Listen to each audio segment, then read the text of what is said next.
कि टूटल रुद्राक्ष के माला तारा के कहाँ से मिलल?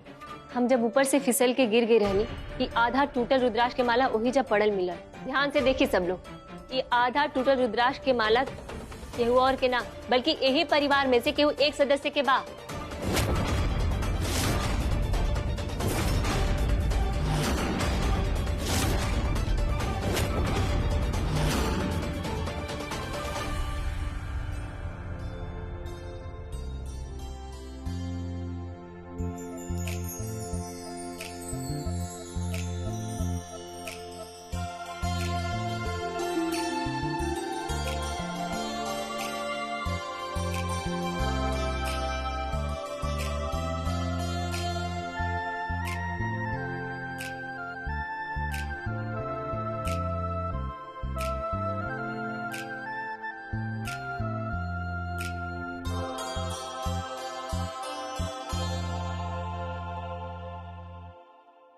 चल का भेल रे तू घर के तरह देखा तड़ू जैसे कि तू एक घर में पहला बेड़ी आओ तड़ू। हाँ, ये घर हमरा खातिर अब नया लागत था, हमार जिंदगी भी अब हमरा खातिर नया लागत था और तो और हमनी के रिश्ता भी अब हमरा के नया लागत है। मिथिलेश, हमरा के तो विश्वास ही नहीं होगत कि इतना ऊंचाई से गिरला के बाद हम बच कैसे गई हैं। जब से हमरा के जीवन दान मिलल बा तब से हमके सब कुछ नया नया लागत था। हम समझ सकले रे, तारा के नया जिंदगी ना बल्कि हमरा के जिए के सहारा मिल गई बा, हमारा पूरा परिवार के खुशी मिल गई। सबसे बड़ बात ये पता रहे कि जब हमनी के नहात रहनी है जा उन लोग जल्दी जल्दी भागल भागल घरे आगे ला जाए। देखा कितना बढ़िया तैयारी कैले बा। हाँ? हमनी के तो गंगा जी में नहाए में तनी मन देर हो गई है ना, हम लोग पहले ही भागल भागल चली ला जा। चला सबके उतार इंतजार करत हुई अंदर। एक मिनट फोन होता थे। हेलो,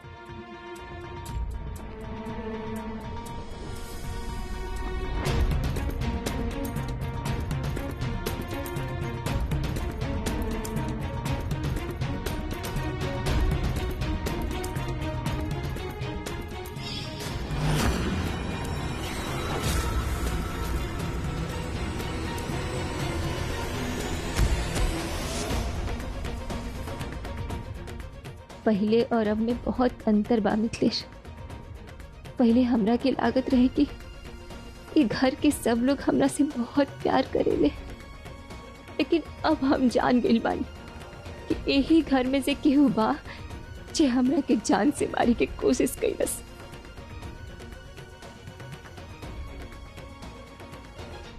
अच्छा ठीक बेटे,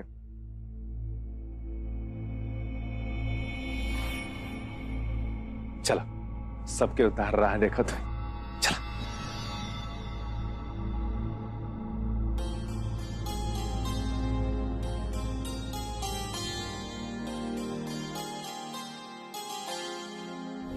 भगवान की कृपा से तू सही सलामत घर वापस लौट के आ गई। ई समझा कि तोरा के नई जिंदगी मिल गई बा। अब ई घर में तोहार स्वागत वैसे ही हुई जैसे एगो नई नवेली दुल्हन के होला।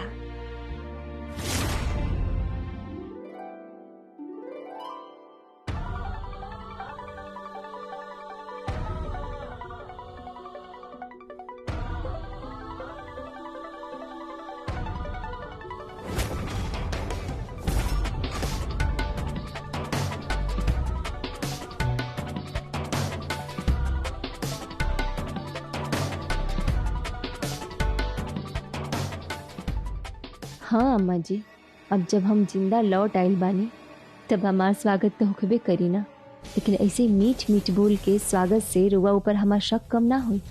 का पता शायद रुआ ही हमरा के धक्का मरले होखब। रज्जू आवा।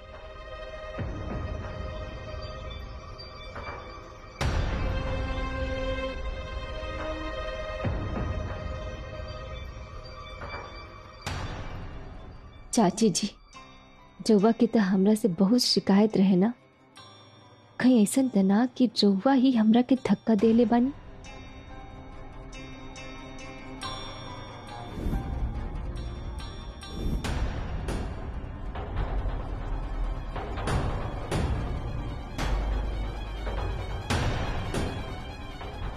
ये घर में कुछ लोग के चेहरा बहुत मासूम बा प्रीति, जैसे कि राहुल चेहरा। पर न जाने वो मासूम चेहरा के पीछे कौन असली चेहरा छुपल बा। अगर रउआ हमरा जान लेवे की कोशिश कैले बानी न प्रीति, तो बहुत भारी गलती कैले बानी रउआ।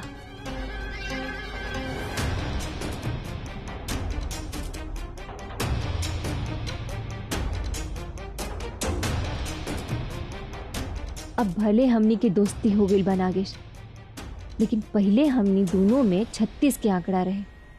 कहीं ऐसा तना कि पहले के दुश्मनी के बदला लेवे खातिर तू ही हमरा के मारे की कोशिश कैले रहला।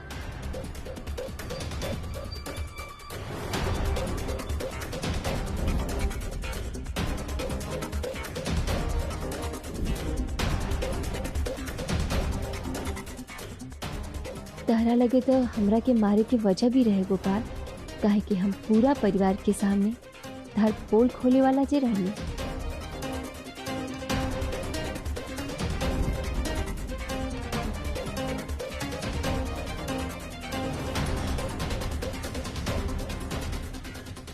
तू गुस्सा में कुछ भी बोल देवेलू, कुछ भी कर देवेलू संमित्रा। कहीं हमार कोनो बात से गुस्सा होके तू ही तो हमरा के खाई में धक्का ना दिलो। थारा कोनो भरोसा नहीं है तू गुस्सा में आगे कोनो कदम उठा सकेलू।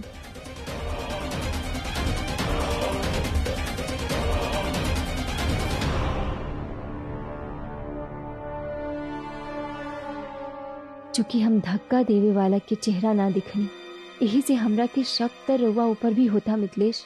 बस भगवान करे कि हमार शक गलत साबित हो, लेकिन फिर भी जब तक हम असली दोषी के पता नहीं लगा ले, तब तक रउआ ऊपर और बाकी सबके ऊपर भी हमार नजर तब बनल रही। रितु बेटा, अपन पैर आगे करके कलश गिरा दा और भीतर आ जा।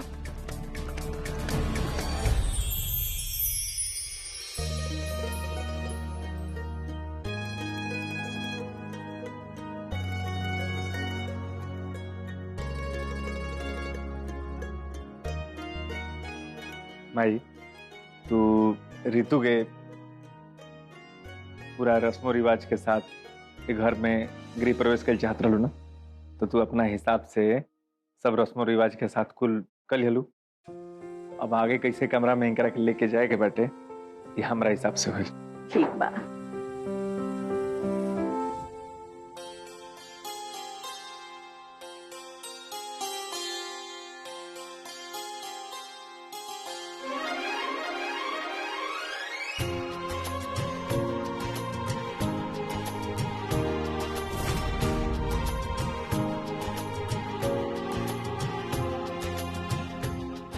अरे तू लोग हंसत का बाड़ा? जा अपन अपन कमरा में आराम करा, जा।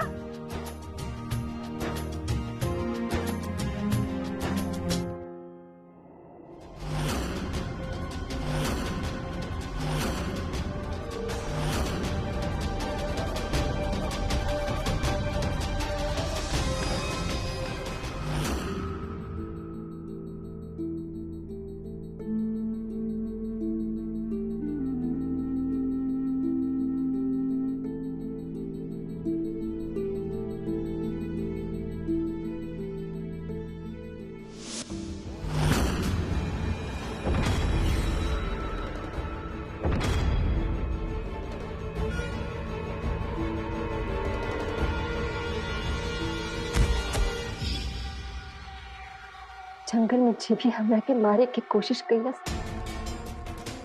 हमरा के जिंदा देख के घबरा तो जरूर गई हुई। ओकरा के डर सतावत हुई कि कहीं पूरा परिवार के सामने ओकर पोल न खोली। एक बात तब पक्का बा, जे भी हमरा के मारे की कोशिश कैलस वो मारे से चूक गई बा, और वापस दोबारा हमरा के मारे की कोशिश वो निजा जरूर करी, जरूर हमरा पे हमला करी। रितु,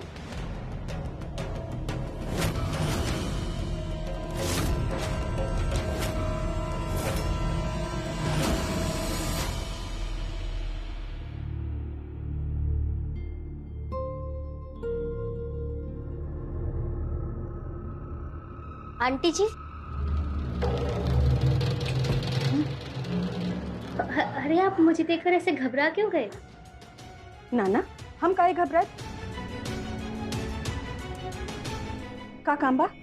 हाँ, आंटी जी वो जो रुद्राक्ष आपने हमसे वापस ले लिया था ना, वो मुझे वापस दे दो ना, मुझे पहनना है। ना, वो रुद्राक्ष खाली मंदिर जाए के समय ही पहनल जाला। हम ना दे सकेंगे। अरे तो रितु ने तो अभी तक पहना हुआ है, उससे वापस क्यों नहीं लिया? और मुझे क्यों नहीं दे सकती आप? ये भेदभाव क्यों कर रही है? अरे रीतु काहे की बाद में आईली ना घरे, यही से वो रुद्राक्ष के माला रीतु के भी उतारे के पड़ी। ऐसन करा, जा तू रुद्राक्ष के माला रीतु से मांग के लिया वा, हम रख दे। हाँ ठीक है।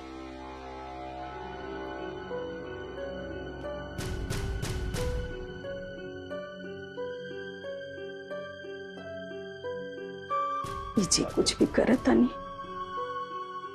हम रहुए खातिर करता नहीं। का करती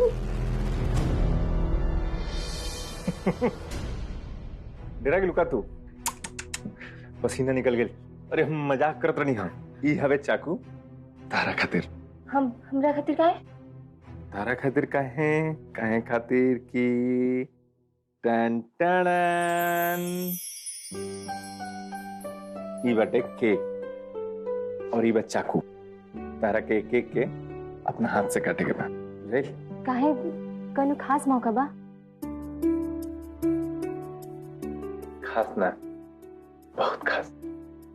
हमरा खातिर भी और तारा खातिर भी। कैसन मौका बताई ना। चलो ठीक बा। अपन हाथ दो, चलाओ। आजा।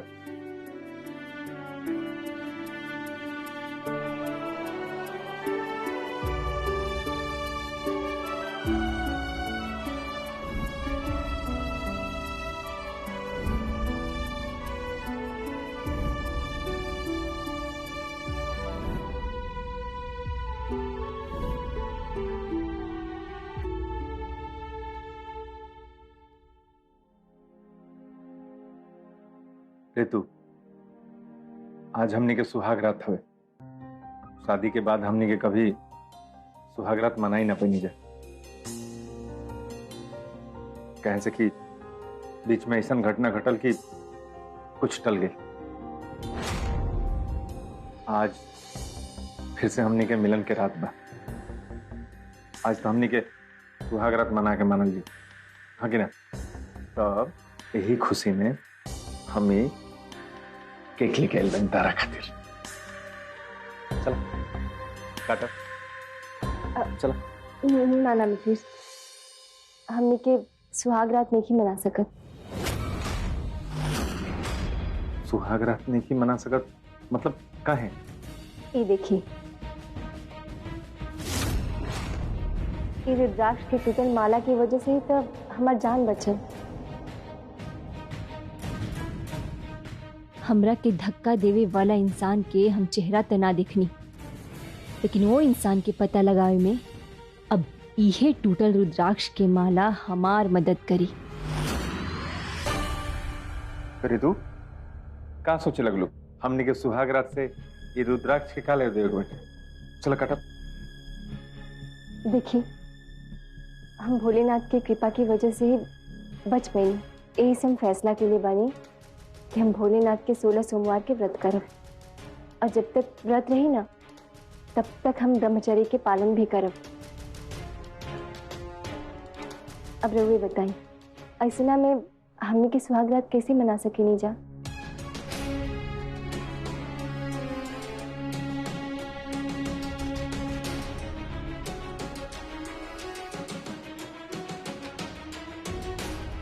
तुमने जो अपने हाथ में रुद्राक्ष की माला बांधी हुई है ना, वो मुझे दे दो ना।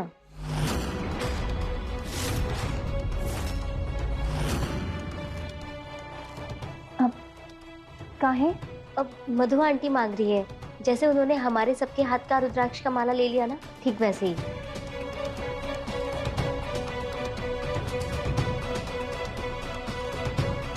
ई वाला रुद्राक्ष तू हमरा से भले लेला, लेकिन वो रुद्राक्ष के टूटल माला तो हमरे लगे ही रही और वही के जरिए हम पता भी लगाए कि घर में के बा जे हमरा के जान से मारे के कोशिश कैलसिया। एकर एक हिस्सा तो हमरा लगे बा, तब एकर मतलब भी बा कि एकर दूसर हिस्सा जरूर वो दोषी के लगे ही हुई। हाँ,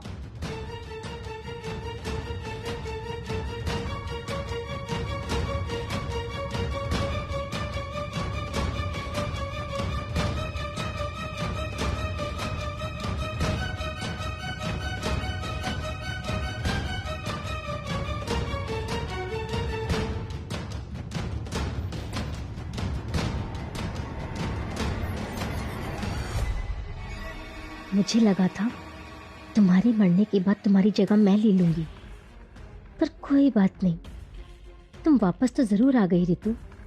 लेकिन जैसे मैंने ये रुद्राक्ष तुमसे छीना है, वैसे ही धीरे धीरे तुमसे तुम्हारा सब कुछ छीन लूंगी।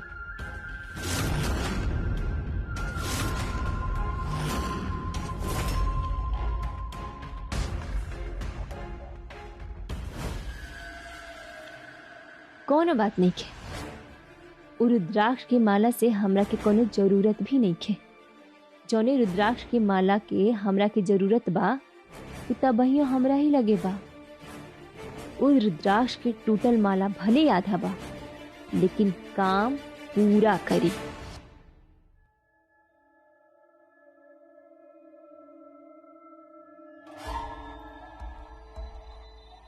अरे इतना चाबी भाई क्यों चाबी से खुलत काहे नहीं?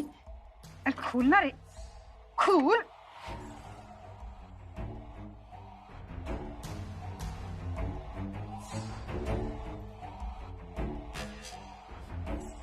खुलत काहे नहीं? चाची जी, हाँ? ये आप क्या कर रही हैं? अरे ताला खोलता नहीं, देखो ना, बाकी खुलते नहीं खेई। लेकिन क्यों क्यों खोल रही हो आप ताला? क्या काम है आपको इस कमरे में? अरे हमार जो डंटा ना रहे जो ना सहारे हम चलत रहनी, पता ना केने भुला गइल बा, मिलते नहीं खे। तो हम सोचनी कि स्टोर रूम में इतना सारा सामान पड़ल बा, कहीं एगो कोनो डंटा छड़ी मिल जाई, यही से आइल बनी खोले खाती स्टोर रूम। इस रूम में कोई डंडा वंडा नहीं है, कुछ नहीं है उसमें। आइंदा से इसको खोलने की कोशिश भी मत करना। इस कमरे को सिर्फ मैं ही खोल सकती हूँ और मैं ही बंद कर सकती हूँ, क्योंकि ये जिम्मेदारी खुद मधु आंटी ने मुझे दी है। यहाँ खड़ी क्यों है? जाइए, जाओ। जातन जातन। आखिर पगलिया हमरा के कमरा में जाए से कहे रोकतिया? अचानक के बौरा कैसे गइल हिया? जरूर कोनो बात बा, हमरा पता लगावा ही के पड़ी। ये पगलिया हमरे घर में हमरा के जाए से रोकतिया। हमहू देखता कि हमरा के ई कब तक आ कैसे रोकतिया।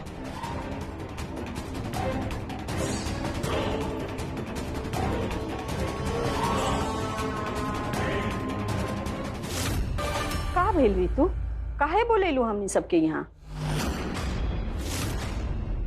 हाँ भाभी, कोनो बात बा का? बताई ना। हाँ बोलो ना तू, का भइल? हाँ भाभी बताई ना, ये हमनी सबके ऐसे बाहरे काहे बुलवले बानी?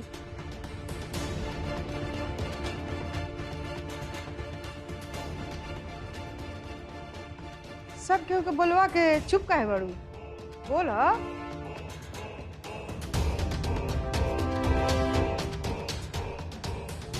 आंटी जी ने रितु से उसकी रुद्राक्ष की माला वापस मांग ली थी, इसलिए रितु नाराज है और हम सबको यहाँ आंटी जी की शिकायत करने के लिए बुलाया है ना रितु? मैं सही बोल रही हूँ ना?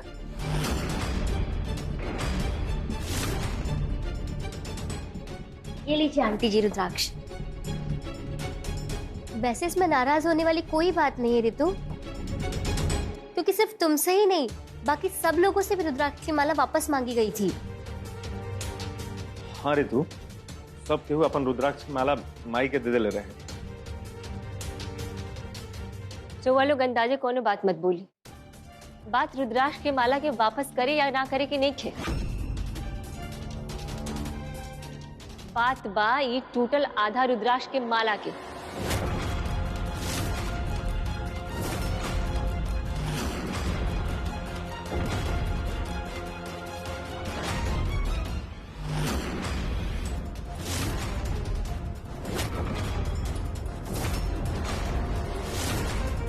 ये टूटल रुद्राक्ष की माला तारा के कहाँ से मिलल? हम जब ऊपर से फिसल के गिर गई रहनी और उसके बाद जब हमरा के होश आयल तब कि आधा टूटल रुद्राक्ष के माला वही जब पड़ल मिलल। ध्यान से देखिए सब लोग, देखिए एकरा के, ये आधा टूटल रुद्राक्ष के माला केहू और के ना बल्कि यही परिवार में से केहू एक सदस्य के बा।